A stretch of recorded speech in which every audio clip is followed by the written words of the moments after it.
Hello once again, Geek Glasses viewers. I am here once more for an episode of Videogame Movie Madness. That's right, me, the Ginger Geek, are joined by Big G Jamie. Hey guys, what's going on? And if you caught our last episode, you'll remember we covered Double Dragon, which obviously, like Mario Brothers before it, did so wonderfully well. Hollywood still weren't prepared to give up on the video game movie. So in the very same year, we got Street Fighter, an adaptation of the Capcom fighting game, which is one of my favourite game series. So, hopefully, I came in, bright-eyed and bushy-tailed. All of my favourite characters are going to be represented in this movie. And they're there, aren't they, Jamie? They're certainly there. You've got Ryu, the Japanese karate master, humble fellow, travels the world, wanderer, nice guy. You got Ken as well. Yeah, Ken, kind of Ryu's sort of best mate, the all-around American hero kind of character, another humble one, a bit more arrogant than Ryu, but they're both real nice guys, they wouldn't do anything wrong. Yeah, and much like their video game counterparts, in this movie, they're travelling con artists. Right. Yeah, but you got Guile.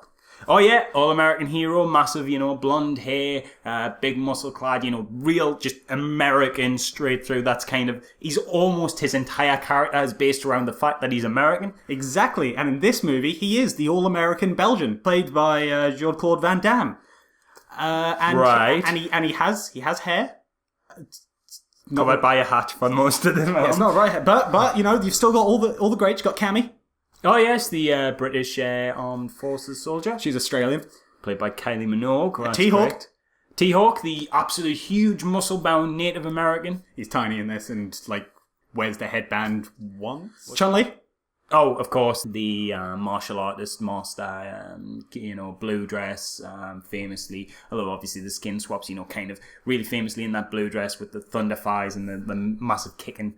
Yeah, she's in a completely different movie. Right. She's in her own little, revenge spy flick. E-Honda. The Japanese sumo. Yeah, he's in this. Balrog as well. Obviously the bad guy, the villainous boxer based on Mike Tyson. Yeah, they're both journalists with Chun-Li. And Balrog's obviously a good guy in that. Yeah, he's a good guy. Huh. Yeah. I mean, Bison. Oh yes, M. Bison, obviously. Massive, amazing dictator. Yeah, he is a crazed military dictator in this, and to be fair, the absolute best part of the movie by a mile. Zangief? No, obviously, Russian wrestler. He's pretty much to the part. Yeah, he's a Russian wrestler. Can't knock him there. DJ? Obviously, good guy, music maestro, always topless, kind of a big, bulky guy. Yeah, he's bad guy in this. Right, okay. It's not that bulky, either. Huh. Pretty sure he never throws a punch in the entire game, either. I don't think he does he? No, he doesn't. No. There's Sagat and Vega in it as well. Oh, yes, obviously the massive Muay Thai martial artist who, with a huge scar up his chest, again, always in Muay Thai gear. Never anything like a suit. That's certainly not something. Nah, he wouldn't be like some sort of a mob boss character. Oh wait, no, he would be. He would be. Yeah, well, at least he's got an eye patch that's closer than some of the others. Yeah, it does look good on him though. Vega working under Sagat in this. Yeah, I can't remember. He's definitely one of the villains that works under Bison. I don't know if he works under Sagat. I mean, the story of the Street Fighter 2 game was always kind of minimal, to say the least. But yeah, no, Vega's spot on in this. I love Vega. Yeah, pretty much can't fault that. Moving on to the last two characters in this, you got Dalsim. Dalsim, obviously the Indian yoga artist who uses the powers of meditation to stretch his limbs in all sorts of imaginative ways to combat enemies at a distance. Doesn't stretch, doesn't fight, is a scientist. Aha. And looks like Dalsim for approximately 40 seconds of screen time. Right. But at least looks better than Blanca. Oh god. Yeah. Less said about that one, the better. Yeah. So this is what wonderful roster of characters. Wait, where's Fei Long? Huh? Fei Long, he's the Bruce Lee lookalike, literally based off Bruce Lee. He's kind of a counterpart to Ryu in some circles. I think you mean Captain Suada. Who? That other well-known Street Fighter character. I think you mean this guy. No. Yeah, he's one of the main cast. Look at him. That guy. Right, what does he do in this film? He follows Guile. Did I read somewhere that they took out Fei Long because he was deemed too generic for the movie? I think you did, yeah. Right, so we got him instead. Captain Swatter. Brilliant stuff.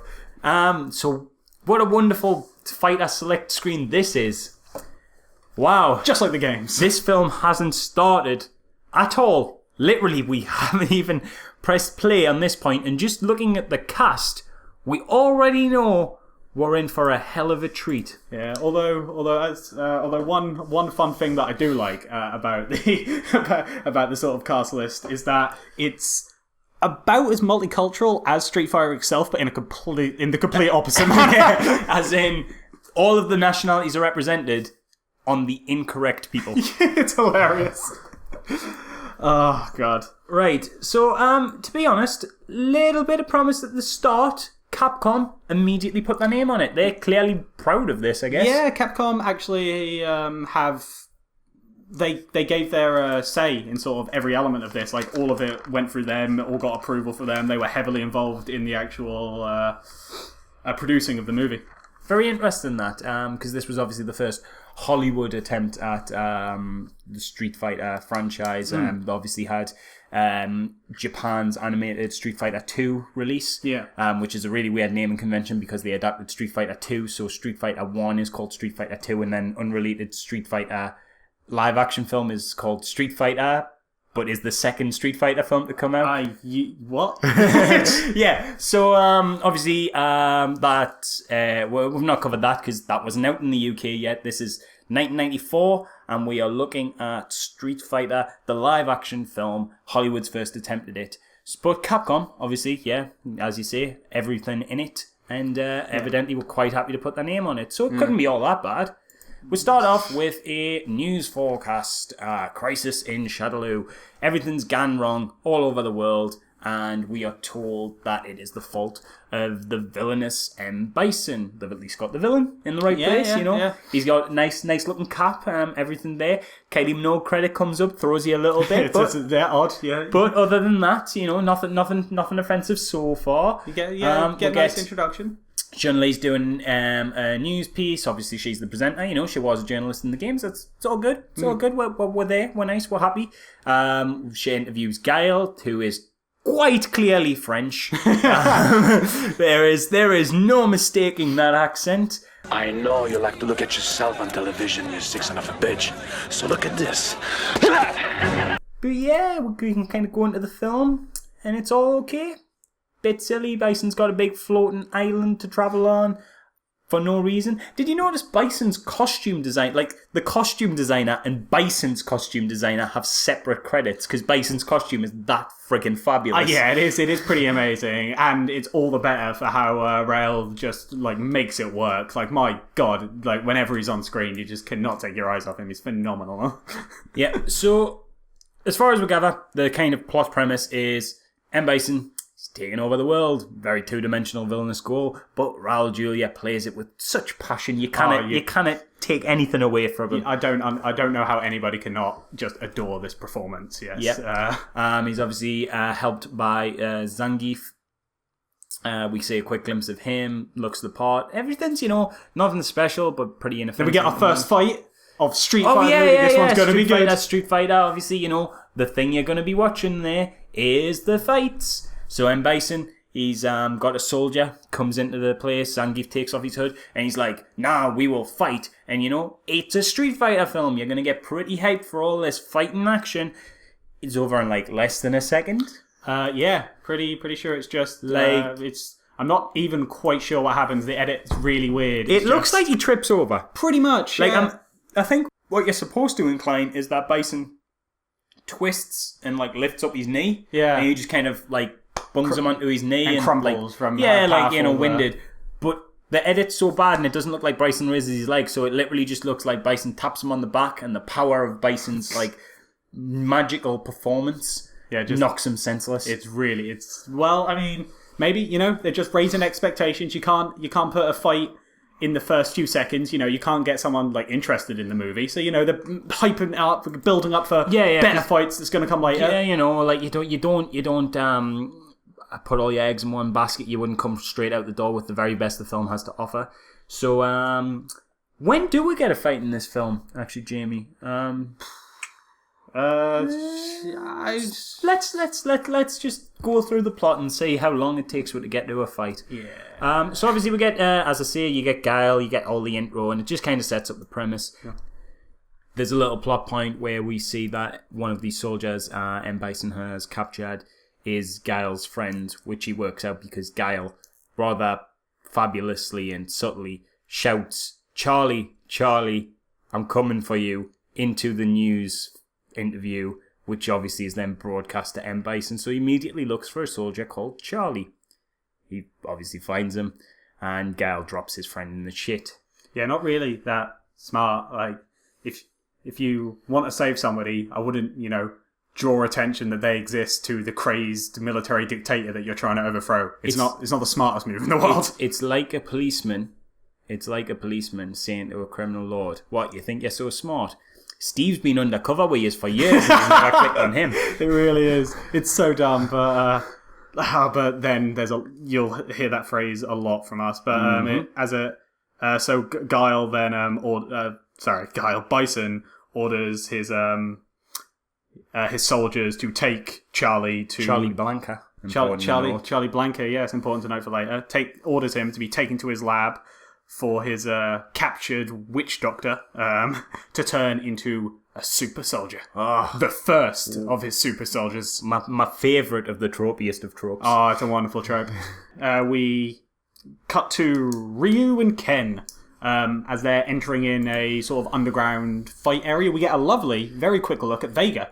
Fighting in the cage, who looks phenomenal. Unlike Ryu and Ken, who you couldn't tell were Ryu and Ken until the film says, "Oh, that's Ryu and Ken." Yeah, we were a bit puzzled as to who they were. I mean, you sort of have an idea, because it's like, two guys that are travelling around with each other that seem to know each other. Well, who's that like in Street Fighter? Yeah, but until they said it, we had no idea. And they are meeting Victor Sagat, arms dealer, who they are trying to con out of money by selling him toy weapons. Which obviously look like the real thing, and they're posing them as the real thing.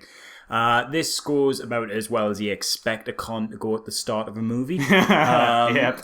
They tell Sagat, Sagat's like, "Where are the weapons?" They're like, "Oh, they're hidden, you'll never find them." He's like, "Ha, I've already found them." But of course, he doesn't really matter since they're all toy guns. He does get them up for a sort of firing squad line, all his goons about to shoot them, but all it fires are pellets. Yeah, just like plastic balls hitting in the face. Yep. He gives the order to, standard villain trope of kill them anyway. Yeah. And then we get a fight scene. Would you say this is, it lasts about 30 seconds to a minute.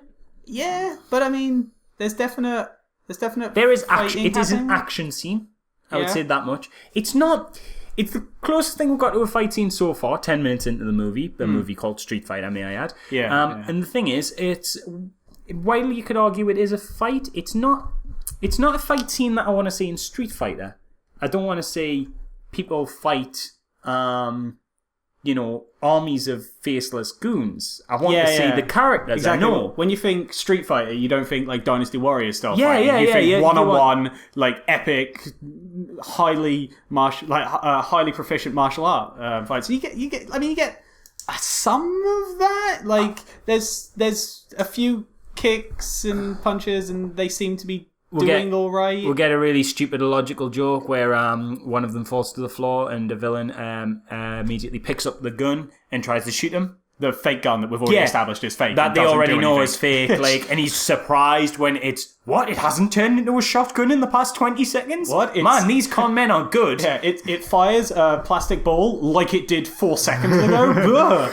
How did that happen? God. To be fair, other than that, competent. It's competent, yeah. It's where it's arguably better than some of the sort of bad action movies of today. There's no shaky cam. No. We'll say that this is the first fight scene, but it's not the first street fighter scene. A street fight scene. It's the first fight scene in the movie, but it's not the ones we're looking for. But eventually the numbers do get better, and Sagat's troops just sort of essentially off-screen go, do we have actual weapons? We do! So they just grab some guns, walk in, and then just point it at them, and then it's over. why didn't they have, like, not only did they, I can understand, fight's broken out, we should probably go get those guns. Why didn't they have them to begin with? Because then immediately, when Sagat's like, fire their own guns in them, because that's hilariously poetic and ironic, and it doesn't work, he didn't just turn around to the guys with backup guns and go, just shoot them with them instead. You would assume when you're making a big arms deal, you'd have some, armed guys there anyway. Yeah, if you're a mob boss. Seems really weird that happened. But, it's an excuse for a fight. It's a fight. That's as much as I can say about it, and it forwards the plot, I guess. It gets them captured, and we then immediately cut back to Bison. Just note though, it gets them captured, and we later see that he puts them in a fight as payment for the thing. Why didn't he kill them then? His intention before the fight was to kill them. I think maybe he's thinking he can make some money off them. He can humiliate them in fighting as well, and have a bit. It's plot logic. It doesn't. They need to be around. They can't kill off Ryu and Ken in the first 40 seconds of a Street Fighter movie. That would be a bold move. It would catch my eye. Yeah. I mean, they didn't make Ryu the main character. That's already caught my eye. Yeah, that was weird. Yeah. They made Guile the main character for no other reason than one of the subplots is it's a war movie. Yeah, I mean, at least Mario Brothers and Double Dragon had the decency to make the Double Dragon guys and the Mario Brothers the main character. They didn't make a Mario Brothers movie and cast Yoshi in the main role. That'd be interesting. But yeah, you sort of give them that. But artistic license, I suppose, with characters like that.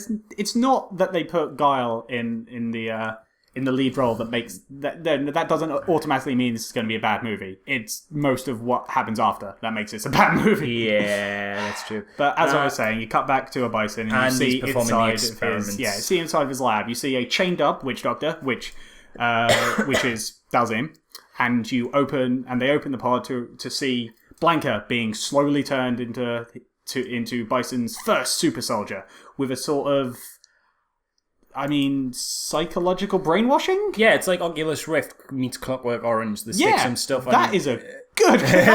No, you've hit that on the head there. The stick images of, genocide and war and stuff into his eyes, because apparently, if you watch enough of that, you'll turn into an absolute killing machine. Don't play violent video games, kids. Yeah, I know. That's what I was going to say, which is a surprising message for Capcom to deliver. Yeah, that's good. Weird. Do you know what's really weird, though? PG-13. Yeah. There's a clip on in the back of the TV. You can see what he's saying. Actual executions. Yeah, that's yeah. I was really surprised when I read that. Like the brainwashing is that it's flashing up just loads of terrible images, explosions, death, like these things to get Blanca being evil. And one of the scenes is a literal execution. Legit snuff in this movie. It's a literal execution. Like, it's only on screen for a little bit, and you won't know it unless you're specifically looking for it. But wow! Yeah, like you didn't put that in your PG-13 movie. You could choose not to put that clip in there. I just don't understand why they didn't just act it. Like, even if they really needed it to be like violent imagery, don't. Yeah. You wouldn't stick Saddam Hussein being hung just in the background. But it's whatever. Like, apparently this movie pulls no punches. You see Blanca slowly being pretty much these clips will happen for the rest of the movie. You occasionally cut back to this point and you see Blanca slowly being turned into Blanca that we know from the street. Well, not really. Yeah, we know, but a bad representation of Blanca from the Street Fighter games. Yeah, this is obviously the mental torture. Bison asks Dalsim to put him through the physical process, and Dalsim, honourable man. He's only captured. He's only doing it because he has to. He's like, no, I can't do that. No, and then Bison's like, well, I've got other scientists to make it really. Not. It's all well and good you being noble, but they probably won't be gentle with him, to be honest. You're probably doing him a favour if you just handle it. But obviously he doesn't, because noble Dalsim. So he gets the other guys to do it, and the idea being that a combination of the psychological and physical torture that Blanca will go through will turn him into not just a super soldier, but for some reason a subservient super soldier, despite the fact they're making him crazy. Yeah. Because, crazy and subservient That's not an oxymoron. I don't know what you're talking about. Back to Ryu and Vega. Yeah, this time. So, as Dan said earlier, Sagat puts Ryu in the middle of his homebrew cage and sticks him in a fight with his champion, Vega, who is fabulous. Looks great. Oh my god, I love this scene so much. You know, he's coming through and he's throwing the roses and he's looking, he's camp as a Christmas tree and majestic and loving himself. Brilliant. Looks the part, got the claw. Everything's fantastic. Really liking this start of this scene. Get a bit of posturing from Vega, does a backflip, crowd goes mental. One of the women walks over to Ryu, just tears his top right off of him. Crowd, get a bit into this Ryu guy now. Look at that body. Yeah, he's not one to... It's perfect as well, because you sort of see Vega's reaction. It's like, before he's like all smiley, and then he's like, "What the Who's this guy think he is?" You see somebody in the crowd just throws away "I Heart Vega" sign like that. He cuts back to Vega's reaction as well, and Vega's like, "Oh, how dare you! How very dare you, miss!" Yep. He's like, "It's beautiful. It's absolutely beautiful." crowd slowly getting more behind Ryu as one of the women presents Ryu with a weapon. So.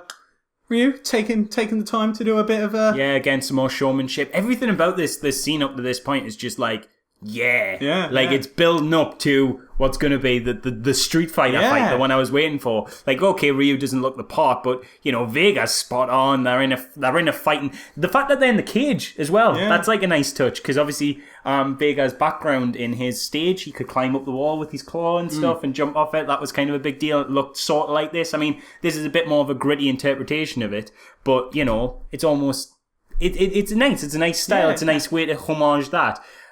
We get the weird hilarious bit. The chant is amazing. Violent underground, like illegal street fighting club. No weapons, no weapons, no weapons. Apparently the crowd's going mild. We don't want blood. We don't want blood. And then, what? They literally chant no weapons.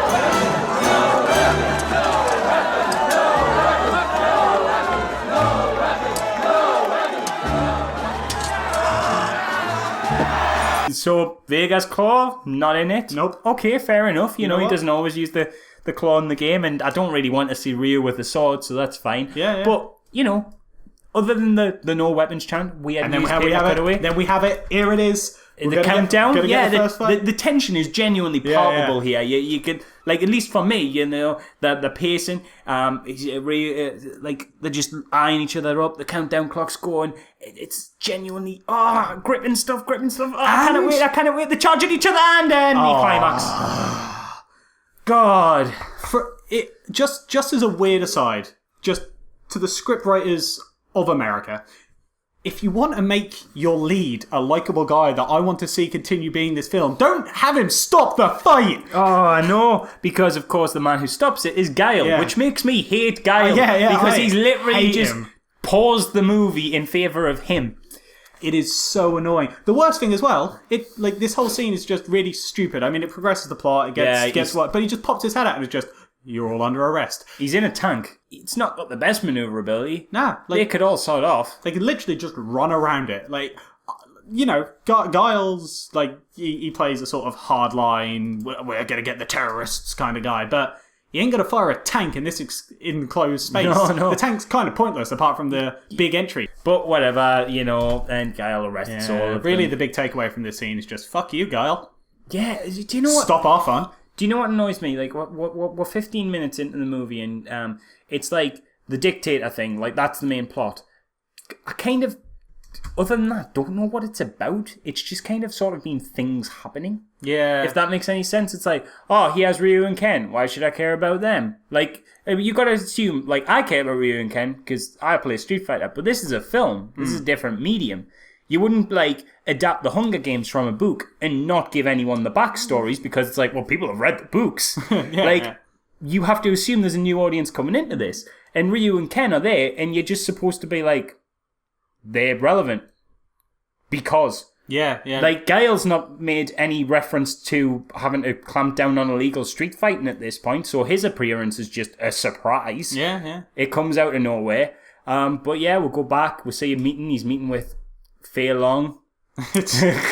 Or Captain Sawada. Yeah. You just again another scene of things happening. Yeah, because like why we're supposed to care even by the end of the movie, I don't know why we're supposed to care about Captain Sawada other than he's a guy in Guile's troops. He's a guy in Guile's troops. That's the.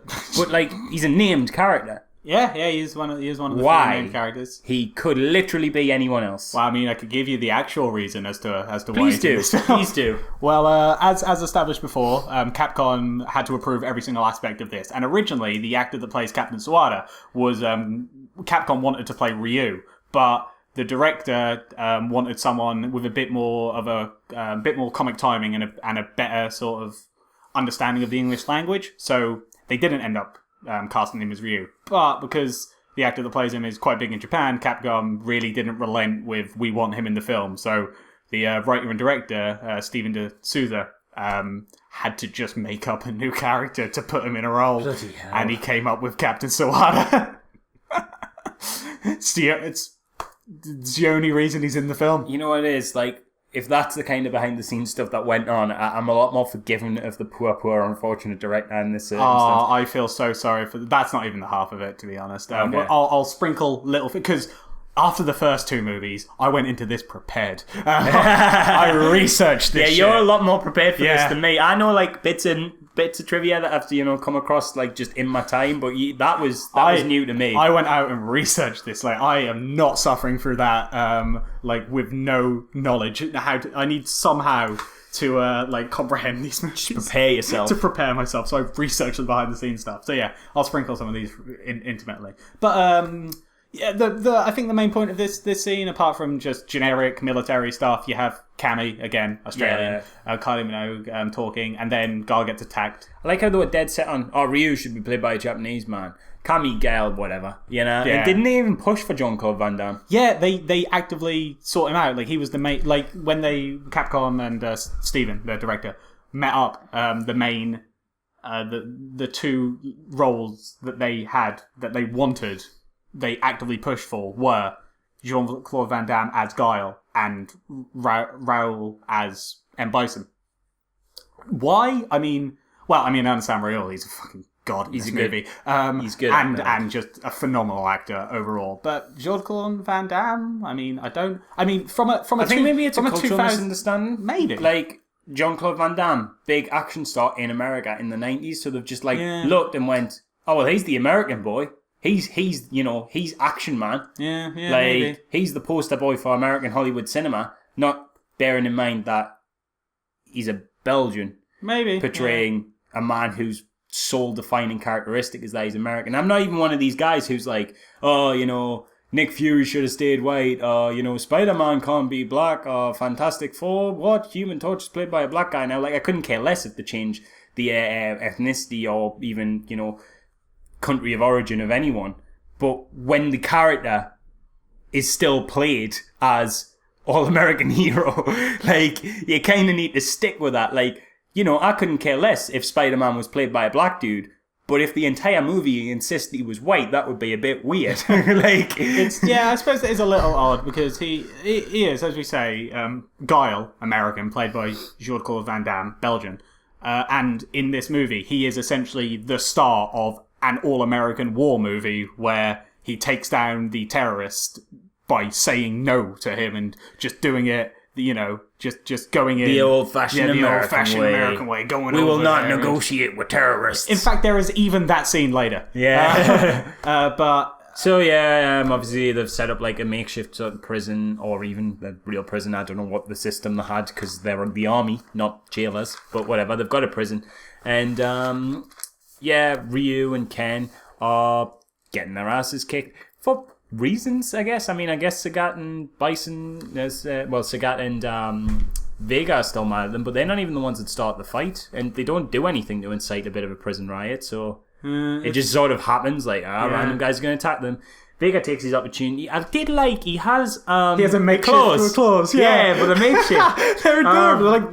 They're like just little curved bits of metal on bamboo sticks. They're great. I love that. Yeah, that was a really nice touch because you're still keeping Vega's character consistent.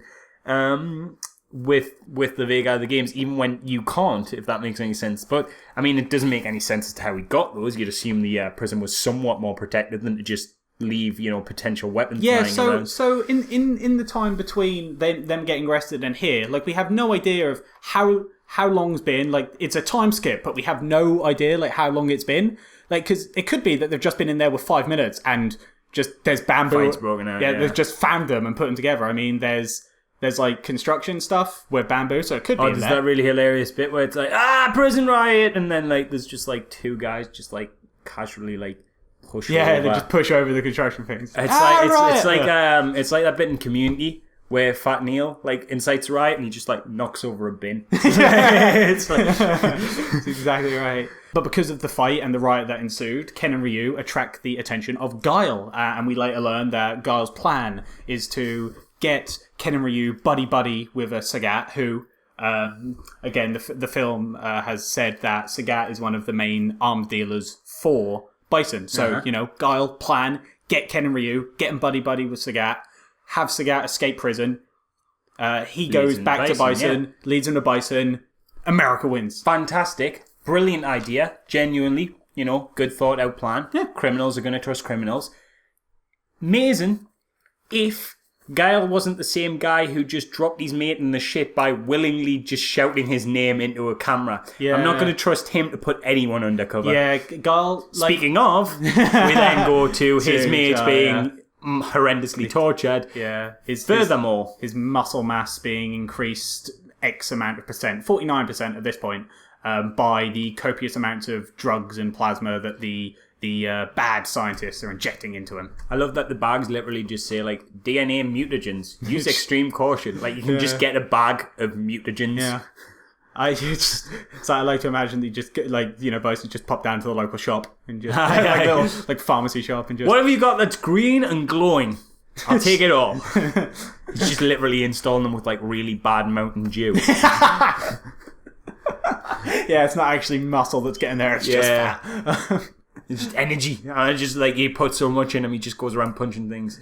That actually, just put that so much energy in it. That's the plot reason for why he has electros. That he's just that hyped up. Oh man, that is such an advert for Mountain Dew. Like, taste the thunder. Like Blanca needs to be the guy that they're putting all the adverts from this point onwards. Like Capcom, whoever owns Mountain Dew, you need to talk that shit out, man. You two are welcome. We get Guile explaining his plan to Ken and Ryu. He guilt trips them into it. It's like, you think you're better than criminals? You're not. That's kind of his speech. It's just like, pretty much, you're not. Unless you do this, then you are. Yeah. And then, like, it works on them. Yeah, it works. It does what they need to. They agree, and then we cut to what is now the breakout plan. We get. Do you know what it is? I quite like this scene. Yeah. Yeah. I genuinely think it's somewhat clever, a little bit, because like as much as Ryu and Ken like have that like argument beforehand to attract the attention of gods, and it's like it's so clearly a ruse. Yeah. Like the rest of it's played out pretty well. Like it's a decent breakout scene because there's that bit where they're like, "Oh man, if you hadn't brought me here," but they're like really hamming it up, and then the gods are like, "Hey, you two split it up," and they steal their keys. It's like, well, that wasn't clearly like really obviously planned, but yeah, they get in it's.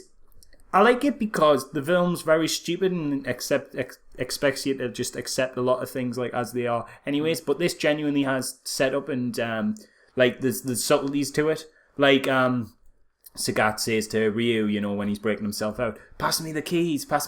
And Ryu and Ken are like, fuck off, mate. No, you were literally trying to murder us 5 minutes ago, sod that. And then Sagat's like, oh, well, I'll take you out. So, they have a legitimate reason to give him the keys. It's not just like, hey, Sagat, buddy, you want rescued too?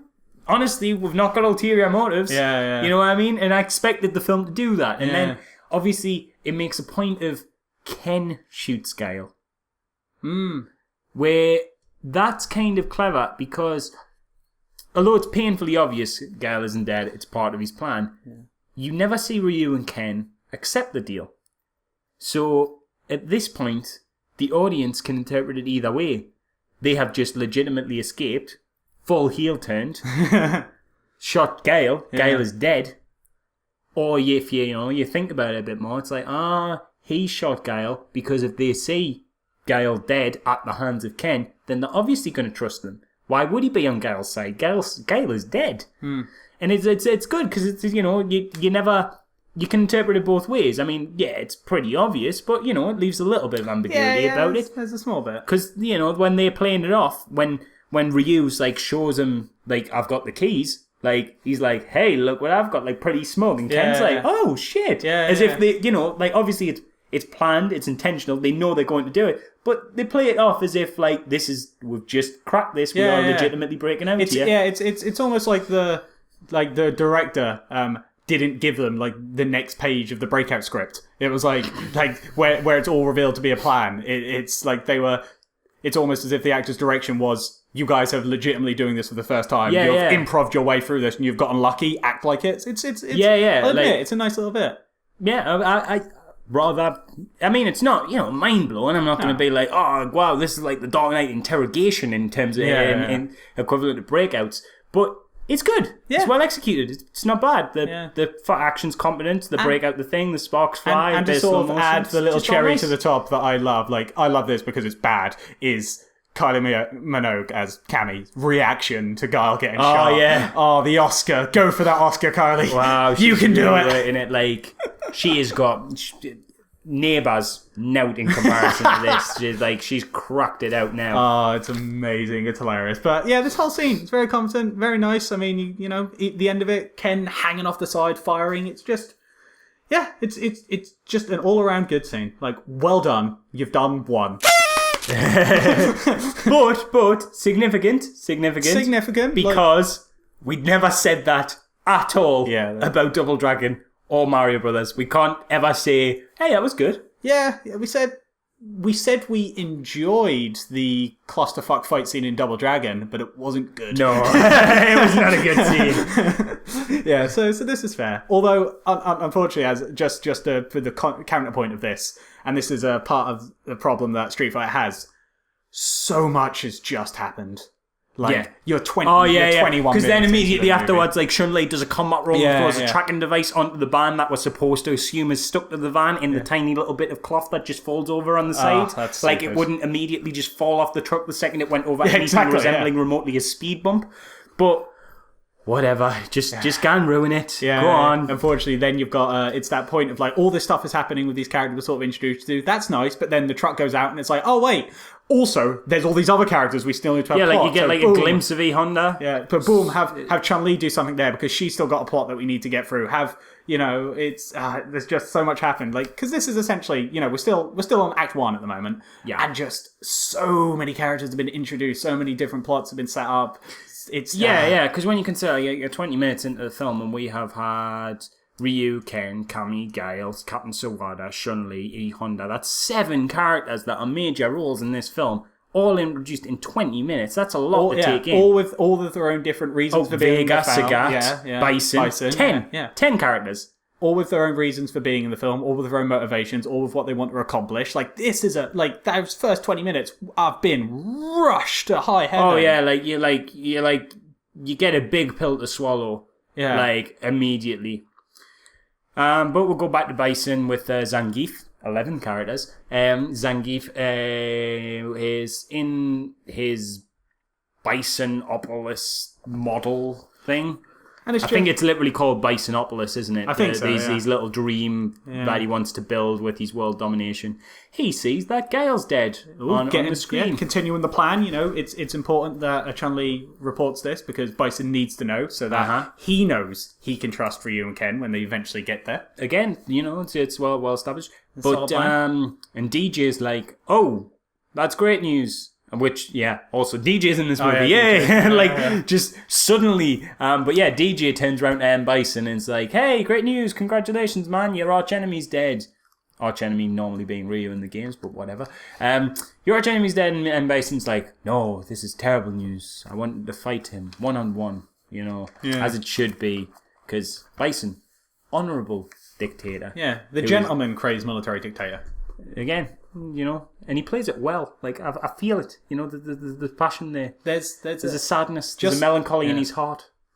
And that's That's not like sarcasm there. No, he's amazing. He's great. Bison's fantastic. You know what? Actually, the oh god, the heartbreaking thing about this, in regards to the Bison and the actor that plays him, Rel, is that all the way through this movie, he's suffering stomach cancer.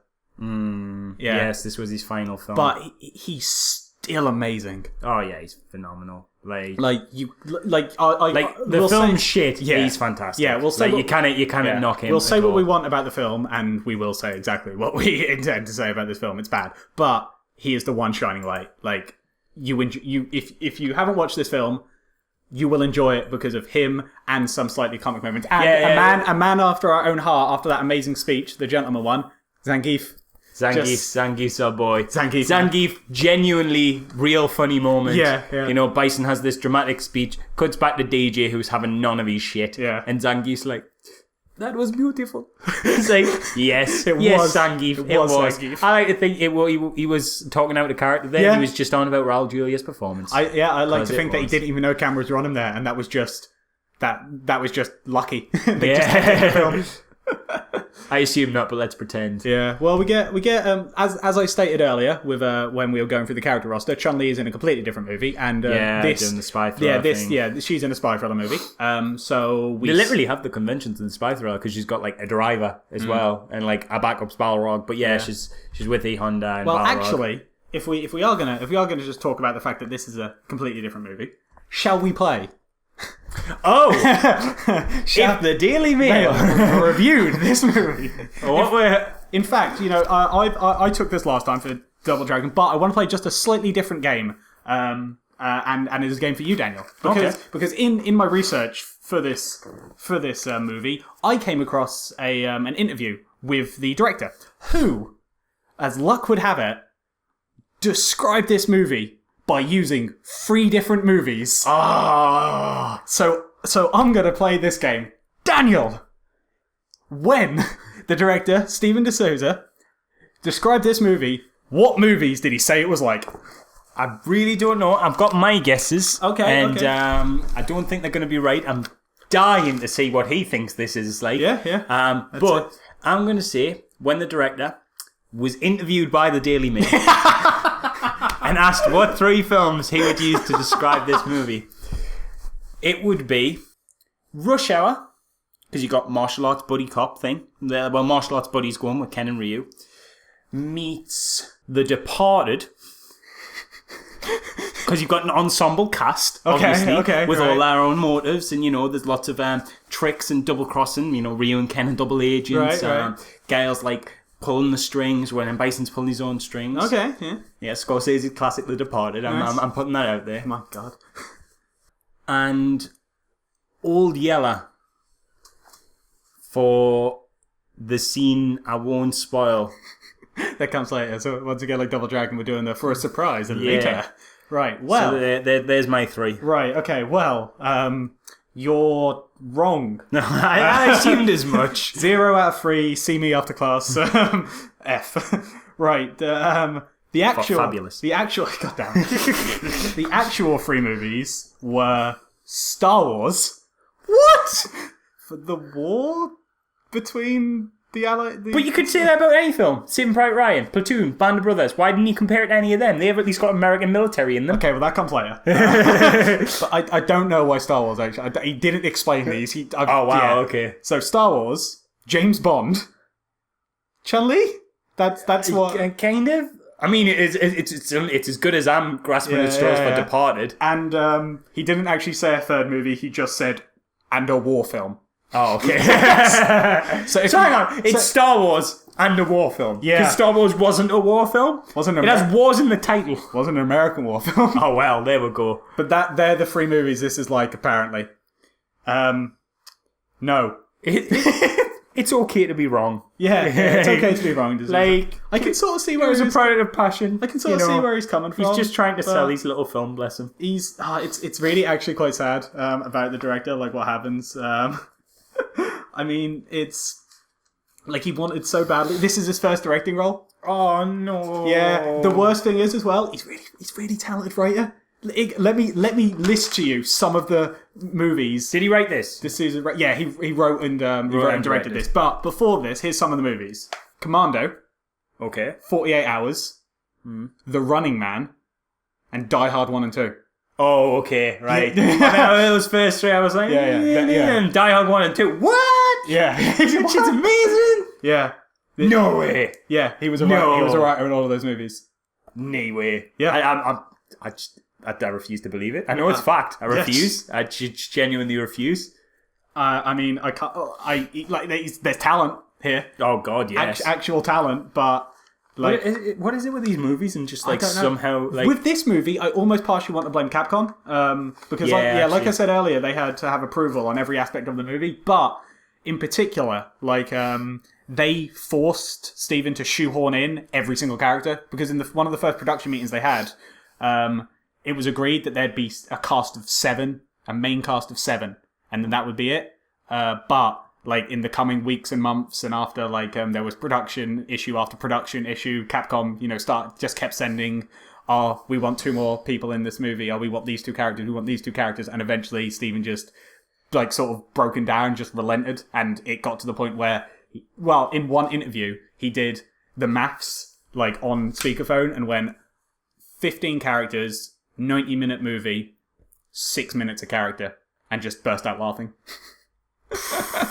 Yeah, I know. Did he go on to do anything? His films have earned over $2 billion at the worldwide box office. Ah. So he's doing all right. Yeah. Yeah. Not too shabby. Yeah. I mean, I suppose yeah, you it's get just- by. It's just unfortunate this was his first directing role. Yeah, no, that is a shame. It's good that you can laugh about it, though. Yeah. Well, I hope you can laugh about it. We're laughing with him. Yeah. Right, let's go with that. Right, so Chun-Li's in her own little spy James Bond movie, sneaking in. Because she goes into the morgue. Yeah, she goes into the morgue, and comes across the unfortunately dead Captain Guile. Why did she go into the morgue again? Oh, she's following a tracker. Yeah, the one she put in the truck. And something's interrupting the signal here, isn't it? Yeah, so it's mainly an excuse just to get her in the morgue to have her interact with Guile, who we see, unfortunately, dead. Surprise, bitches! He ain't dead! You ain't killing Guile! You know what the best thing is? He waited. Yeah! Like, what? He lay there, motionless, behind the curtain of death that is the morgue, until someone discovered him, so he could pop up and be like, "Ha, I'm Guile." Yeah. That's so funny. Yeah, we don't know. Again, there's no indication of sort of time skip between when he got shot and here. So, for all we know, he could be there for hours. He's just been laying there for like months, occasionally getting the one person in on it to like feed him like a banana that he can get. That's the thing as well. Like after Chun-Li and Guile have a bit of a back and forth, you see just Cammy and another dude just walk in, and they're not surprised. So they're in on it. So they knew he was just here lying down. Maybe that's why Cammy's acting was so friggin' shit when she's like, "No, go!" So they're threatening to arrest Chun-Li. She just parkours out the window. Yeah, kind of lucky with that fall, really. And then time skip. Oh, somehow Chun-Li, E-Honda, and Balrog are all performers now in Bison's private tent. Yeah, they went. No explanation as to how. How did they get the job? How did they find Bison? Just how did they? Like, I can buy, they've got the Bison's private tent. I can buy Ken and Ryu are there. They're being brought there by Sagat Vega. That makes sense. It's set up. Yeah. They're just like, oh, like they make a point of Chun-Li can't find Bison because she puts the tracker on the van. The tracker she's following is the van one. It gets interrupted by the army signal. So how come when she leaves the army building, just started working again with no explanation? And then obviously even if it started working, how do you fake yourself into a performance troupe? And actually, pretty good performance troupe. Like, it's lucky they knew magic. Yeah. Because otherwise, that would have been a terrible show and you would have just got cut with a sword, mate. Yeah. Like, you get you get the wonderful introduction of bison money. I forgot that's a thing. Yeah. It's so good. Sagat and Bison are making a deal, and Bison's like, I will pay you millions and millions and millions, and Sagat's like, yeah, sounds good. And then he opens up, and the currency is Bison dollars. And they are literally dollars with Bison's face on. You see, this is why I love Bison in this film. He's so in love with himself. Like, he's the absolute perfect vain villain. He's going to just take over the world to build a city in his image. He's going to have the currency, big dollar bills with his face on. He has pictures of himself in glorious oil painting tribute all over his own buildings. It's just fantastic. It's amazing. So of course Sagat doesn't play this bullshit. Yeah, and it ends with a standoff between Sagat's men and Bison's men. All the while this is happening, Ken was lured away with sexy Chun-Li, and Chun-Li reveals her plan to Ryu and Ken. At which point, Ken and Ryu then literally stumble into the middle of their standoff. Like, they just wander in, massive army on both sides. Let's go back to the tent then, and sticky little pickle of a situation we found myself in. Quite a fun little scene where they sort of go like, right, let's, they sort of look at each other, have a bit of a, let's see if we can calm this down, and then, whoa, guys, hey, Bison ain't playing that shit, just starts choking out Ryu. And then they go, wait, there are spies about. Yeah. So, what? What spies? And then fucking... They just rat out Chun-Li. Yeah, they're just like, look over there. And then, they... And then there certainly is spies in the form of the people who are your allies. The Chun-Li and that show up on this video recording where they are explaining to Bison, we've rigged this van to explode, and look, it's coming right towards you. Yeah, goodbye to your weapons. Woo! Which is, kind of elaborate considering they're overtly undercover, that they set up an entire streaming facility, where the camera's in the right place to capture the truck coming towards the facility and then stream directly that video to them just to taunt them. Like, well done. Hilarious quip from Zangief. Zangief's amazing. Change the channel. It's so good. And but also, just as an aside for Chun-Li's plan, Chun-Li's a good guy.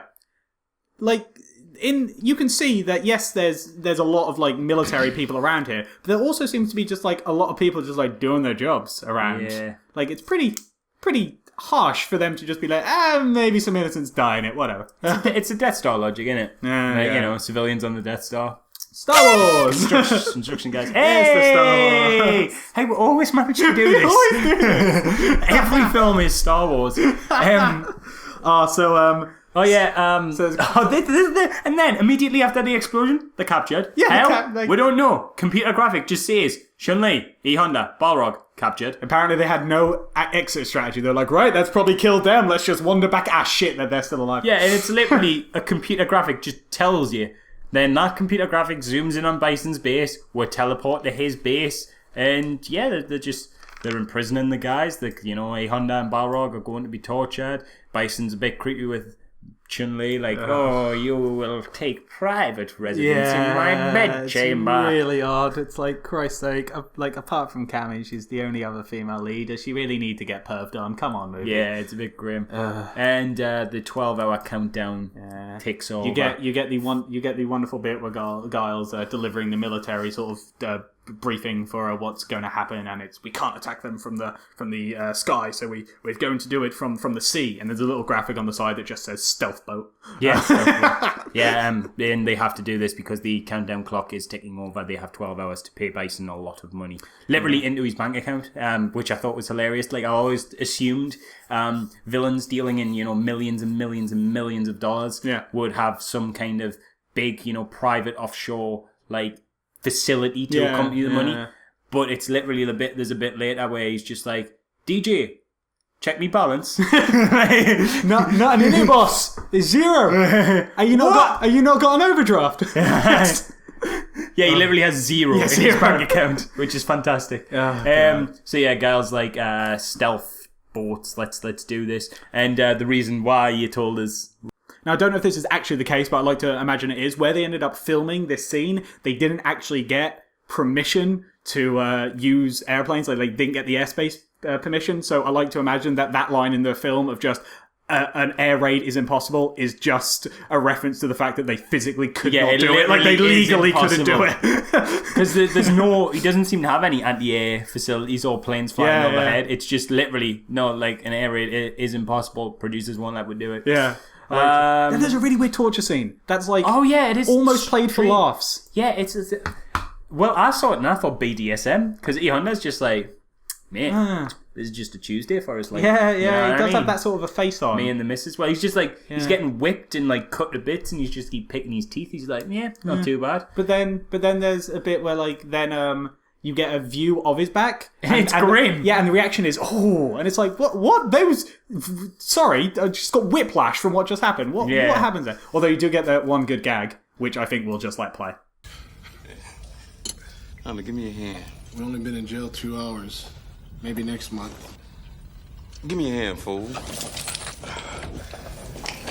Ken and Ryu, obviously having put the spies in their place, are completely trusted now by the Bison regime. Especially by Zangief. Oh, Zangief's their best buds. So Zangief goes good. and takes them to get their official uniforms, Yeah. which look nothing like anybody else's uniform, but do look like Ryu and Ken's costume. Yeah, it's like it's just a quite nice little way to just put them in their they're immediately recognisable costumes. 40 minutes into the movie. It does that Mario Brothers thing, doesn't it? It's like, iconic costumes in last quarter. You know what I mean? Like, why? It's whatever, they're in their costumes. I'm not going to complain. And then we have the all-American speech. Oh, it's so bullshit. I love it so much. They get one of those. You get one of those slimy politician fellas. He's very British. They don't like things, and he goes up to Guile. We'll negotiate with the terrorists because we're a bunch of pansies. We have the 20 billion. We are going to pay him. The war is off. And Guile literally has a pro-war speech. It's proper like... It is. The war is off. We can all go home. Well, I'm not going home. Yeah. Who wants the war being off? It's the weirdest It puts thing. Skyfall to shame. Like, it's just like, Skyfall gets some criticism for Judi Dench's bit in it where it's like, oh, well, we'll have to do these things in war. He's just like... she tries to justify like bad things in war. Yeah. Guile just straight up justifies war. Like, we're not paying the twat. Yeah. I would literally rather bomb everybody. Exactly. So he has this thing where he stirs the troops up and they're all just like, yeah, fuck this job. My favourite bit is the politician's like, you can't do that. Like, we've decided we're going to pay you. You work for us. You are our military. And then but Guile's just like, if you can't catch me, you can't give us that fine and paperwork. Just runs away. He just literally runs away with a politician chasing him with paperwork. And then the politician eventually catches him and he's like, fine, I'll talk to you, but I'm still going to go to war anyway. It's just class. This is weird bit where he's just like, it's really Benny Hill, like, because he gives this real stirring speech and he's just like, we're going to war. And the politicians just sit there like, you're not. You're really not. Like, this has been decided. It's not up to you. And then like, too late, guys. They're already in the boats. Can't help it. Like they're off. And then just essentially an entire military force just rebels against the state. Yeah. Like, so essentially what the final fight of this is a crazed military leader leading a bunch of rebel forces against a crazy military dictator leading a bunch of rebel forces. Yeah, actually, it's just one guy who's rebelled against the state against another. Like, there's no good guys anymore. It's full of rebels. Yeah. Much like Star Wars. This is Palpatine versus Vader. This is There's no Luke anymore. He's thrown in the towel. So we'll go to Bison's base where Chun-Li's captured. Oh, the set design for this is wonderful. Sexy dressing gown, nice little touch. You see all of Bison's hats, and they're all his colour palette swaps from the game. Oh, I didn't notice that. That's beautiful. Really that is. Chun-Li has the big dramatic speech of, you killed my father, you did all this, he fought bravely against you. And then Bison's the immortal line. Bison, most iconic line from the film. Everybody's ripped on it, everybody loves it. There's YouTube videos that link just to this line. Best to just show you, to be honest. I'm sorry. I don't remember any of it. You don't remember? For you, the day bison graced your village, was the most important day of your life.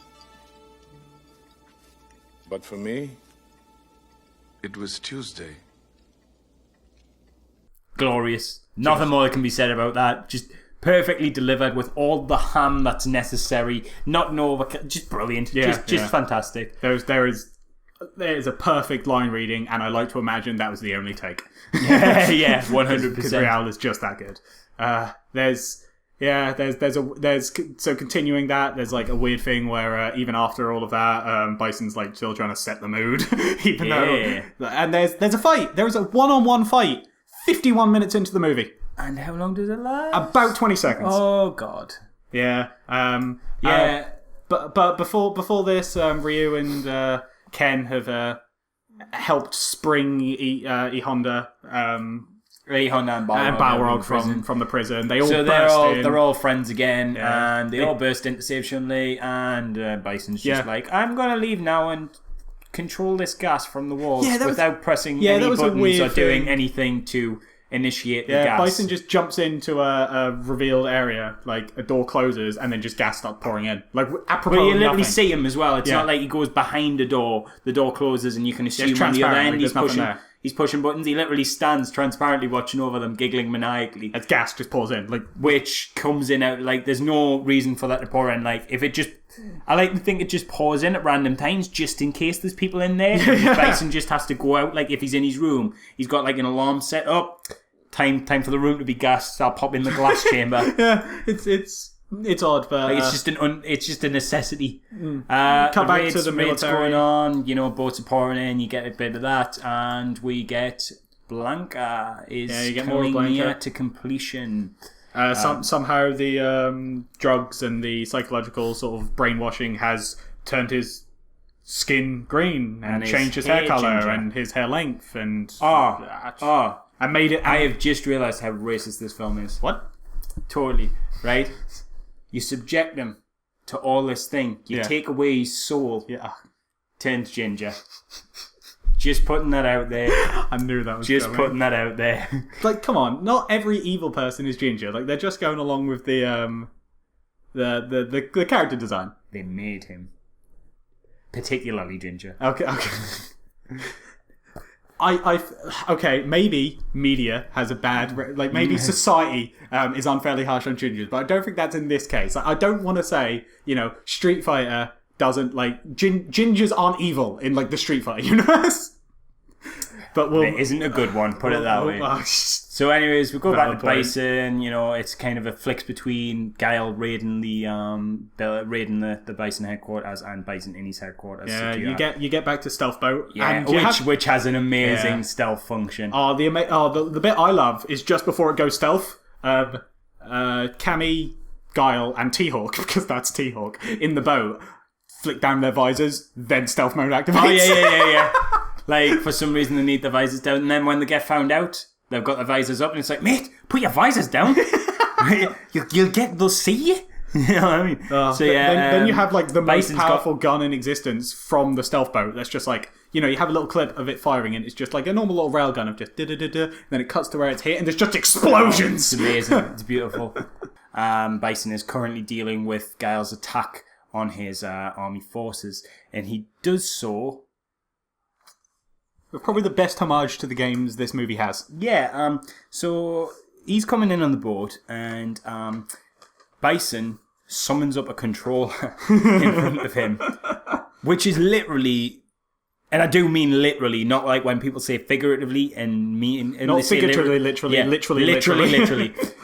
A Street Fighter 2 arcade stick, which he somehow uses to maneuver proximity mines. That just... And when he loses, it comes up game over. Oh god! But just joyous. Oh, it's so good. Cut back to Blanca. Blanca is come to completion. Dalsum, you saw tried to hack some nice things into Yeah, his he mind did that. a He little did that bit before, earlier. you Like he know. got about 50% of like peace and love and Gandhi and butterfly Mother Teresa and and Gandhi. like I lovely. think no, lovely they things. do actually cut away to Martin Luther King. Actually. Yeah, Martin Luther King. Yeah. So and then, but like stuff goes wrong. One of the other scientists is like, "Huh, that's not torture. What the fuck do you think you're doing, Dalsy?" Yeah. You know, What's this butterfly doing in his mind rape device? explosions and stuff, and Yeah. you see Blanca like twitchily come out from the sort of brainwashing chamber, it's really foggy, and I almost think they were going for like almost a Cloverfield hide the monster. hide the monster. They probably should have, because he yeah, looks yeah. like shit, and he just sort of like I think it's implied really that he kills the guy attacking Dalzim, but it's more just like he flails at him. Despite Bison's best efforts, Guile gets onto the island. Yeah. Him, Cammy, and T-Hawk go through, destroying soldiers as they go. And Guile's solely sneaks down into there's a hole in the side of the Sneaks down into the headquarters. He basement. falls down. He goes down the basement and is immediately attacked by his friend Charlie Blanca. Only it's not the Charlie Blanca he knows. It's the Charlie Blanca that's taken a dip in mint chocolate chip ice cream.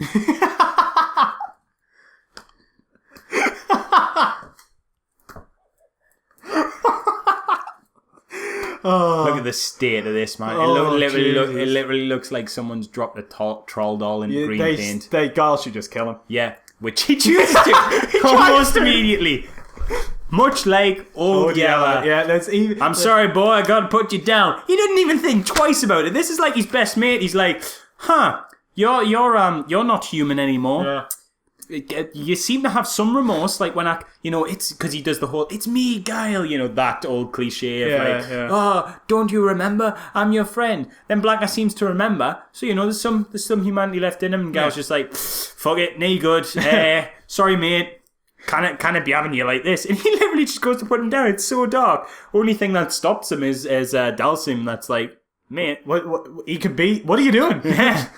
He can be, and like Guile's so like cruel and humorless with it. He's like Dalsim goes, he can be human, and then Guile's like, that's not human. It's like, that's your mate.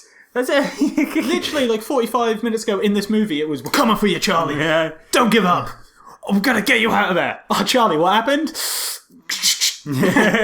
just look over there for a second. Do you think if he had like a baby and it was having a bit of a strop and then spilled paint on itself, it's like, oh, sorry, mate. You're up for adoption. You know what I mean? Like, because ultimately that's all that's happening here. Pretty much. God, it's an oddly dark scene, but It's like the double. It's this film's Double Dragon's a Bobo breakdown. Yeah. It is. It's really odd, misplaced, and just doesn't exist. But it has some furtherance of the plot because Dalsim, back up to the top, because at this point with the timer is gone and the money hasn't been paid. it's zero in your account, Zero. mate. So Bison is very, very wonderfully just goes, "Summon my super soldier. He will kill these workers." And so down below the pod starts rising, and Dalsim's, Guile, Bison's expecting Blanca to be in that pod. You should go in there. Surprise him. Guile's like, right, yeah, I do. And then you get the funniest. Oh, the reveal. The reveal's so good. I think we should just play it. Yes.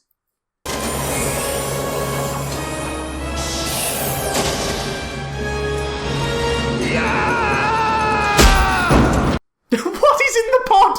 Is there some sort of superpower trampoline? What happened?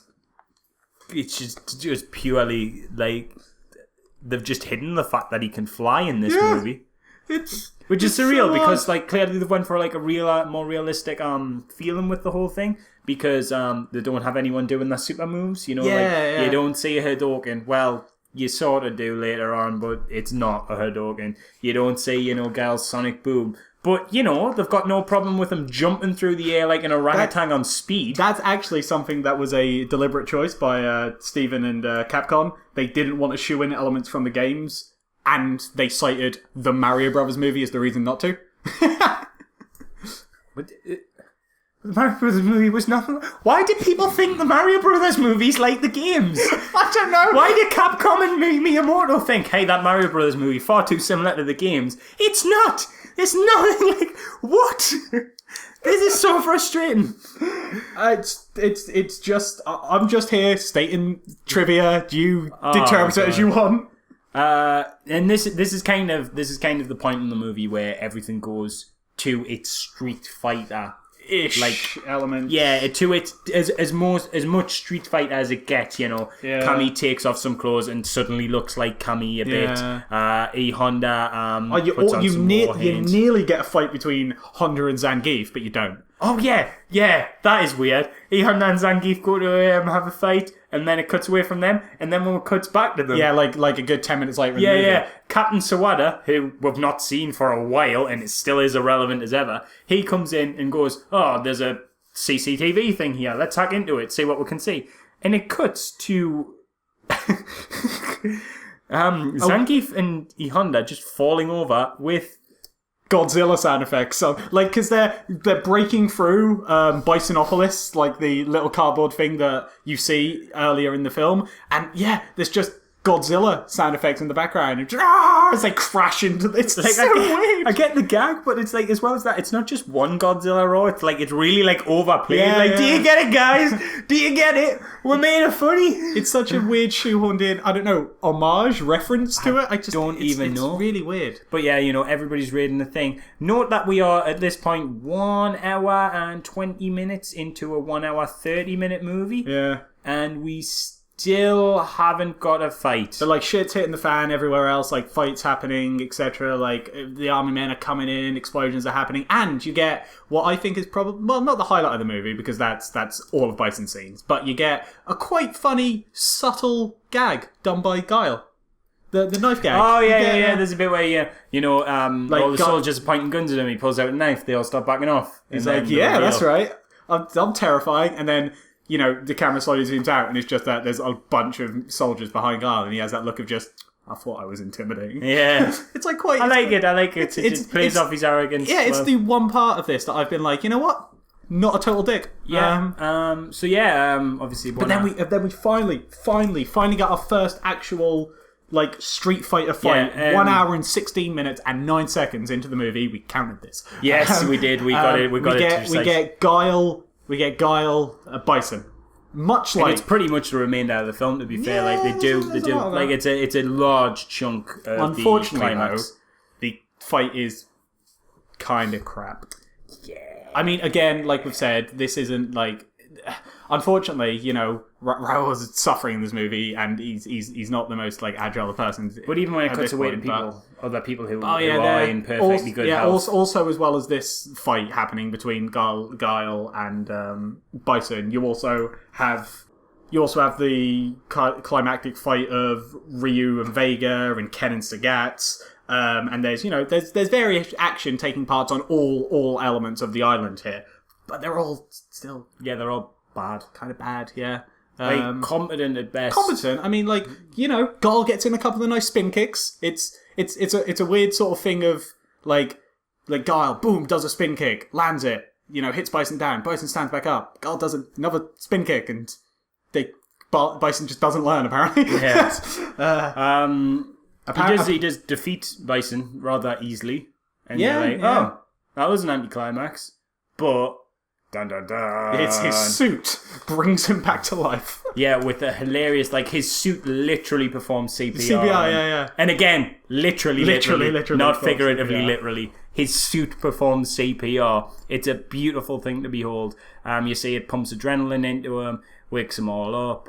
You get a small little sub-story where Ken and Ryu are storming the castle, and Ryu's like, oh, we're going to go help these guys. And then Ken's like, they've got guns, mate. Like...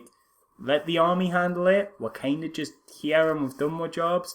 And then Ryu's like, some nice guy you are. And, like, guilt trips him into, like, you know, putting his life at risk. But I'm kind of with Ken on this one. Like, you were hired for one job. You've completed that one job. Don't now run into a building with men full of, you know, covered in guns and armor and expect to win. Yeah, it's a weird thing. Like, I'd be with Ken of just like the military is here, we need to leave. Yeah, but But alas, they go in, they have the fights with Sagat and Vega. Fights are really odd. Like, they're cut horrendously. Like, the editing in these fights are weird as hell.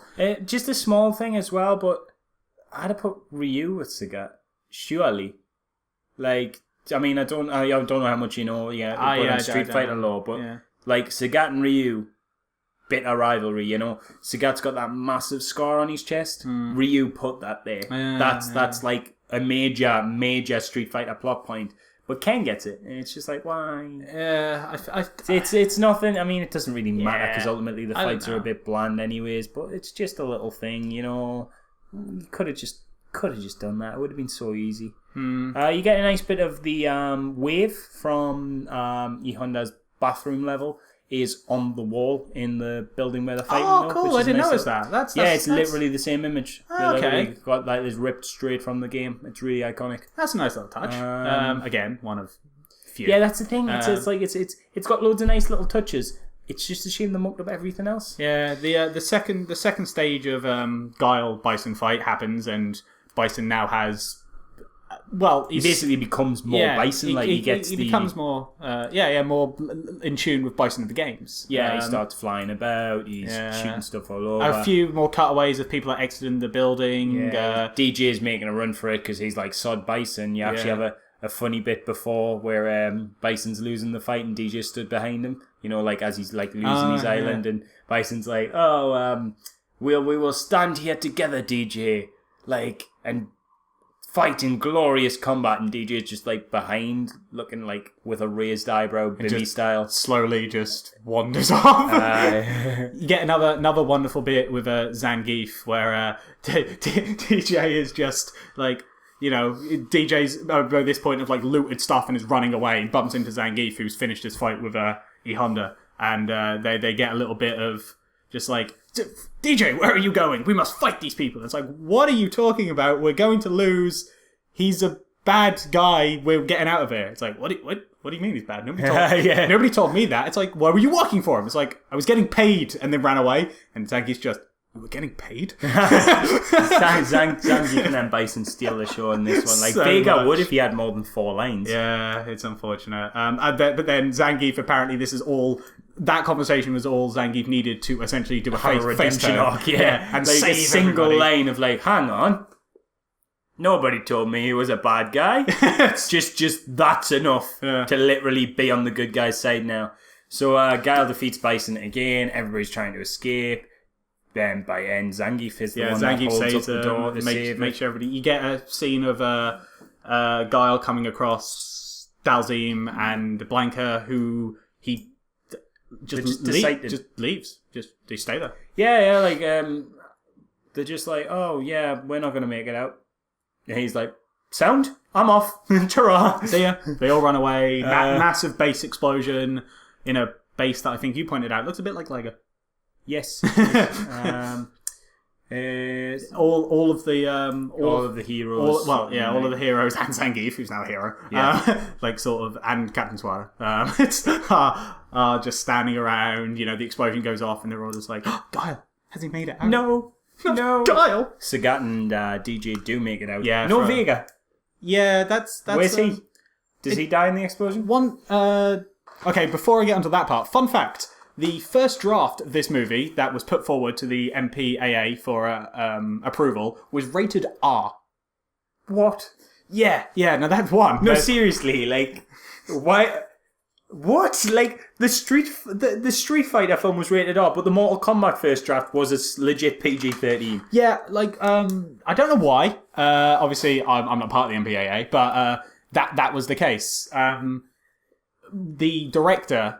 thinks it was an overreaction to a violent crime that took place in America around the same time, but obviously there's no way to know for sure. But in any regard, Capcom weren't happy, so they gave the R-rated version back to director Steven and went, cut this. We want this PG-13. So he edited the fight scenes heavily, because in the first draft apparently there was a lot of that like blood why packs nobody and... fights? Yeah, I think it might be, but when they do eventually fights, the fights are really edited weirdly and cut, because apparently That makes so apparently much with more sense. a lot of the fights actually had like blood packs and stuff, and people had like busted nose and broken lips and stuff, so we had to edit around them. And in particular for Vega, in the first draft of the fight, Vega falls onto his own claw at the end of the fight. Oh, that's so badass. Yeah, I know, right? Oh, why is that good? So he died. Oh. Yeah, unfortunately. And you don't even get to see the badass way in which he died. Yeah. Like, there's a teensy glimpse of it happening, but like it's over so quick that you can't see it unless you go in specifically looking for it or have editing tools and slow down it's the like clip. Ryu Zadogan. I'd show you it in the edit now, but that's like if I can even find it. Apparently it happens. I'm told it's happened. I've seen the film twice now. I miss it each time. Like there's things that it's just so badly edited, put together. Like that's how they've done it. Like it's just such a shame. But Guile's alive. But yeah, Guile's alive. Obviously, Guile's alive. I don't know why I did that. Sagat and DJ have made it out with some loot, which nice little moment actually. Sagat and DJ, you know, the villains, they get their comeuppance in the way that they made it out with some loot. Oh, we're not going to be poor. Flip open the chest. Bison dollars. That is actually a great gag, because that is 40 minutes of setup right there. Yeah, that's amazing. And then the film just, you know. But first you get, there's a secondary explosion at the base. All the heroes turn and pose. Yeah. And it resembles the pose from the game with all the characters, actually. If you beat, I mean, I never have because I suck. But apparently if you beat the Street Fighter 2 on hardest difficulty from the SNES version without ever losing a round, you get that exact pose. Right. With like all the characters featured, which is good. Maybe we can find that on the internet somewhere and see how appropriate it is. Yeah, I'll see if I can compare it. But I'm looking like just at the image there, like Chun-Li, like that's her win pose. You know what I mean? Like that's spot on. Giles is spot on. Like it's pretty good. E Honda's again really good. Ken always did the one hand raise. Yeah, it's like it's spot on to their games. And then obviously there was that collected picture with all their win poses. And then that's the movie. Yeah. So Bison defeated. Vega dead. Vega, Balrog, Blanca, Dalzim all dead, and the Zangief face turn with the heroes, and Sagat and DJ escape to evil another day. With bison dollars. Yeah, with bison dollars. So essentially now what's going to happen is either Guile's going to have to take over this place and start up a new dictatorship because he can't go back to the mainland anymore because he's a traitor. Or, I don't know, they'll just wander off their separate ways. You do get post-credit sequence though. Yeah, post-credit screen that actually was in the cinema release removed. Really? Because of respect for Raoul. Yeah, because of course. Yeah, so because the actual scene itself is Bison's not dead. His hand shoots out Carrie style. Yeah, and you get like a world domination replay. Yeah, that's pretty good. There's a lovely little gag where it's something that's like on DVDs only. It wasn't in the cinema. Didn't know that. Yeah, which is respectful, I think. Yeah, because obviously, I mean, it was sequel bait, but you can't be doing that with what happens, unfortunately. Yeah, I mean, the film based on critical reception, I would say was never going to get a sequel anyway, but there was actually a plan for a sequel at a point. But yeah, I mean, you kind of, like, when Raul's there, you kind of, like, set him up as an advert for the next movie after he's just died. That's pretty... So yeah, good on them. Good on them for cutting that. That's good. I like that. I'm glad they cut it. Still a fun scene, though. All the same. Yeah. It's like, it is pure sequel bait and nothing more, but just the computer command, initiate world domination. Is just great. There's some fun. I like post-credit scenes. You get some fun with them, don't you? Like with the Mario Bros. One. Yeah. Which we missed. Yeah. Sorry guys, we missed. Just to clarify, because for sake of completion, there is a post-credit scene in the Super Mario Brothers movie, which we'll review now, through 2 episodes later. So basically what happens is we're going to do Japanese fellows who are like, we're a big fan of your adventures, we really would like to make a video game out of it. And the camera pans round, and it's not the Mario Brothers, it's Iggy and Spike sat there and argue over the name before settling on Super Koopa Cousins. That's it. It's completely relevant. It's completely irrelevant to this review, but the video games have conditioned me to 100% things. Yeah, exactly. So this is so it's complete now. This is the save achievement file. unlocked. Super Mario Brothers officially reviewed. 1,000 out of 1,000 gamer score. Boom. Yeah. But yeah. Anyway, Street Fighter. So what did you think of the movie? It's quite bad. It's terrible. It's not a good movie. There's too much going on with too little substance to it. It's just there's 7 different movies happening in this one movie with tonal shifts flying about from scene to scene. You got Chun-Li in a spy thriller revenge flick. You've got Guile in his own personal war hero movie. You got Ken and Ryu who are con artists in a kind of we're down on a luck and in over our head thing. Bison, who's kidnapped relief workers and creating super soldiers. He's in a supervillain movie. Blanca, who's in his own very little oh god, what has war become thing. Like, it's crazy. Do you know what's weird, actually? Something I've noticed just from doing these reviews. I mean, I know we're only 3 episodes in, but every single film so far suffered from tonal shifts that have been, like, too significant. Yeah, like, it's a common problem with video game films, it seems. And from other ones I have come across, it's common in them too. Well, I mean, we'll be interesting to see as we go through these. We can delve on more on that now we know to sort of look out for it and see if that's a constant throughout all the movies. We'll notice it because it might be that we work out what's wrong with the video game adaptation. That'd be cool. That would be a fun little, like, if we, like, at the end of all of this, we'll have a discussion on we do like a dissertation style podcast where they go wrong and how to fix adaptation. That'd be cool. Let's do that. That's the aim. But that's the end game. That's episode 46. That is. Okay. So, oh god, I've put a number on it now. I really hope there's 45 movies. There is actually. Did I get that number right? Yeah, I got a chart to work through. I got that number right. Yes. Yeah. I was wondering why that number came to me. Hitman released this year will be our 45th episode. Oh, sweet. And since that is released, not out yet, presumably that's the final episode before. Unless there's, like, literally more any other adaptations. Well, there is more, obviously, after that. But we'll finish the series before then. We'll see what happens. Anyways. It's a distinct problem, obviously, well, maybe through every single adaptation, but in particular this one. There's too many. And I like I said earlier, I think that definitively comes down on Capcom forcing Steven to implement all of these characters into the movie, because it just suffers from it. There's too much character, there's too much going on, but there's like I said, there's no substance towards it. Yeah, like you don't care about it. It's just stuff happening. Yeah, like, I still don't know what Ryu and Ken were talking about when they walk into the fight club, and they're like, "Oh, there's just like a sideline of like, hey, we're off the street now. Do you feel safe?" And it's just like, oh, what am I supposed to take from that? Like, are these characters in dangerous situations all the time? It's that like their development. Are they just saying it because the game it's based on has street in the title? Like, what's? No, I don't know. It's just a mess. It's a weird one. The entire it seems like the entire production of this was a mess from like the behind the scenes stuff. I'm aware of as well. Yeah, the behind the scenes really gives context as to why it's so bad. Yeah. Like, I don't think it would have been a good movie regardless, but I think it would have been a significantly better movie. For a start, it would have had fights in it. Yeah, there's so much weird stuff going on in this movie. In particular, apparently,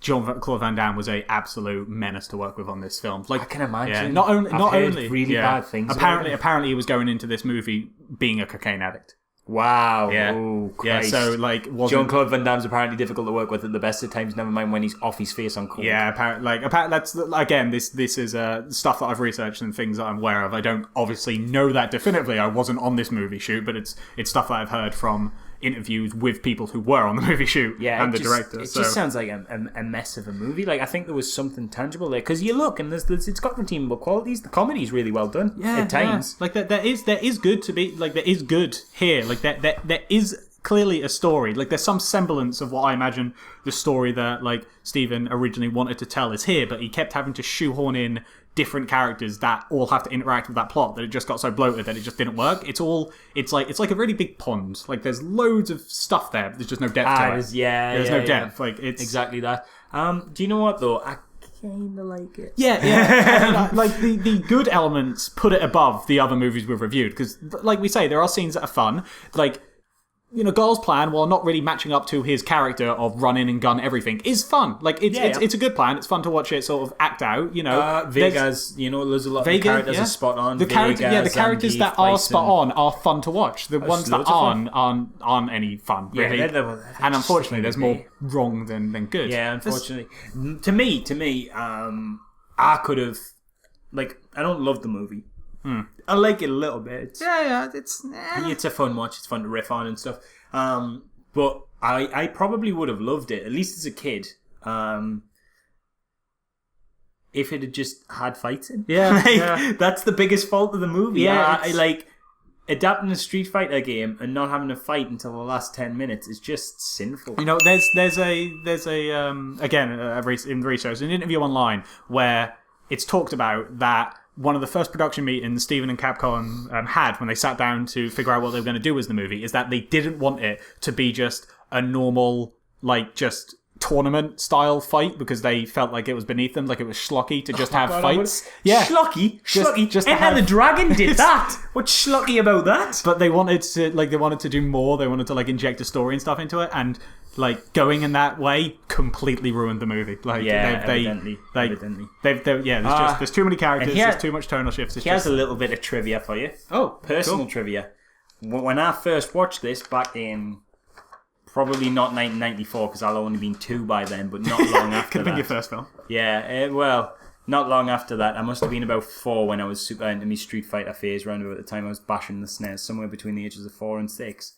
This movie terrified me. Terrified you? Blanca scared the shit out of me. Really? Yeah. Oh, that's interesting. Yeah, actually, like, I was really cute. I didn't want to say anything until we came to here, just to see what your actual reaction was. But when I watched as a kid, because I was like, I love Street Fighter, and my brother was always, my brother had it on VHS. Yeah.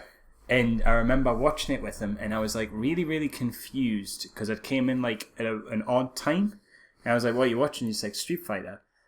And it was the bit where Blanca's being tortured, like the visuals and stuff, and like that freaked us out a bit. So I left, and when I came back, he was breaking out, and I cried. Wow! Oh, really? I burst into tears. I cried, and my mum threw away the VHS. Oh wow! That's my early memory of the Street Fighter movie. So watching it back as an adult, I want to slap me as a kid. Because that shit is like worse than early Doctor Who villain or like Star Trek with the, you know what I mean? Yeah. It looks so bad, but for some reason as a kid it proper terrified us. I like to think it was because Blanca was my favourite character, so I was really excited to see him. Right. And it was probably just tears of disappointment. You were terrified about what they did to him. Yeah. But yeah, I'm pretty sure it was fear. You're really intelligent child. Years above your age. So there you go. There's me embarrassing Street Fighter live action movie story. Arguably more embarrassing than the film that it is. But yeah, no. Obviously, sort of. I want to say a mixed review. Obviously, we both hate it. Yeah. But kind of like it. It's a bad movie. We both said it's a bad movie. It's a bad movie, but with it's good a elements. mixed review. Yeah. In terms of like the standard of our video game movie reviews. Like you would say it's got more of a mixed reception where the other two have just been completely negative. Yeah. So, rankings. Oh, definitely on top of this one. I'd say the same. Yeah. It's not a good movie. No. But so far it's the best of the bad bunch. Yes, I would definitely put this thus far as the best. And and that is reflected in the fact that this is the first live action one that made a profit. Yes, it made a decent profit. Yeah, I think it was something similar to the budget was 35 million. Also, fun fact for that, out of that 35 million, 8 million went on Jean-Claude Van Damme. Wow, that is more than the budget for Double Dragon. Exactly, it's hilarious. But it had a budget of 35 million, and I believe it nearly hit 100 million back. I think it was like 98 million or something it hit back. Like, it almost tripled profits, like, which is weird, but like crazy. Clearly marketing did something, right? Yeah. Well, so obviously rankings on screen now. We're slowly making our way. 3 down. Yeah, so what? 42 to go. 42 to go. And that's, 41 to go, really, because Hitman's not out yet. But presumably by the time we get round to it, it's 42 to go. Yeah. So, what's next? Well, we're not done with Street Fighter. Just answered your own question. That's rude. It was a rhetorical question. Well, I was about to say Mortal Kombat, so it's a good thing that I did. Yeah, that. exactly. Because I went, what's next? And then I thought, Jimmy's going to say Mortal Kombat. I best cut in. So, because it's not Mortal Kombat. It's not. It's No, not. it is. It is, and it isn't. Right. Because I'm going off... to qualify for Video Game Movie Madness, you have to have A, had a theatrical release. Yeah. And B, came out in the UK. Yes, because Or PAL or UK. Yeah, in case you haven't realised, we're British. Yeah, okay. So, Street Fighter, this is not the first Street Fighter movie. Street Fighter 2 is the first Street Fighter movie, as mentioned earlier in the review, which makes no sense. Yeah, I was curious about that. It came out before the live-action film. Right, However, we didn't get it till end of 1994, early 1995. I wasn't released in the UK until... Yes, and Okay. it was obviously a straight to DVD affair over here because anime is not really wasn't a big market at the time. Yeah. But it does warrant viewing because Okay. it is a theatrical release. So Right. next episode, round 2, Super Street Fighter 2, Turbo Hyper Fast Christ's sake. Ultra Alpha 8X plus 3 7 You're edition. You're editing that this time. Arcade mode. I can't think of other suffixes. But yes, that is our next episode, Street Fighter 2. Join us then for Street Fighter 2, the first movie Right. that isn't a sequel to Street Fighter 1. So we'll see you all when we hit the replay button. See you next time. Thanks, guys.